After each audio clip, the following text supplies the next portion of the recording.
I walked into the office, took one look at my boss's desk, and knew I was in trouble. On his desk we found 5 stuffed puffins and an unidentified turd. I tried to act casual, like I hadn't noticed, but my boss saw the look on my face. "You see it too, huh?" I nodded. "Damn it," he said. "I was hoping it was just a dream."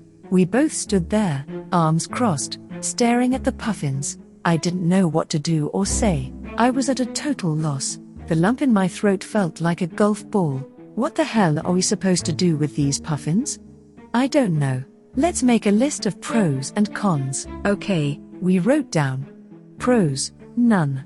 They're fucking puffins. Cons: they're fucking puffins. We stared at the paper for a while, neither of us sure what to do or say next. There was a knock at the door, and then my boss's secretary walked in. She had tears in her eyes. Her voice shook as she said, "I'm sorry, they just showed up this morning. What should I do with them?"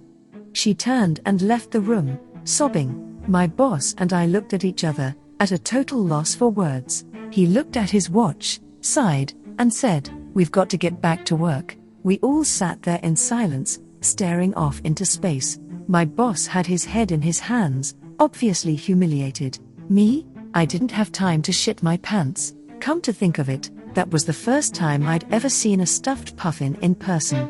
My boss had brought it to work on his first day and set it on his desk. On the day of the big puffin massacre, it was gone.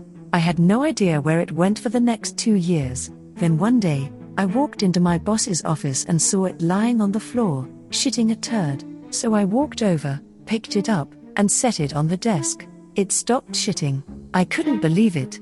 I went back to my desk, and then I heard this purring sound, ah ah. I turned around and saw that the puffin was looking at me. It made the smallest of gestures, like it was almost imperceptible. So I grabbed another puffin from my boss's desk and set it next to the first one. It stopped shitting. I took the first puffin, set it on the floor next to the second, and it started shitting again. I took the second puffin and set it in front of the first. It stopped shitting. For an hour I kept doing this, taking puffins from my boss's desk and setting them on the floor, waiting for them to shit. After a while, I noticed something. Only the puffins that had been on my boss's desk had shat. I had an epiphany, a life-altering, world-changing epiphany.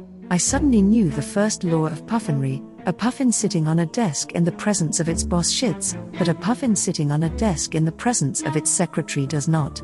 I couldn't believe it. It was so simple, and yet so profound. The room felt like it was spinning.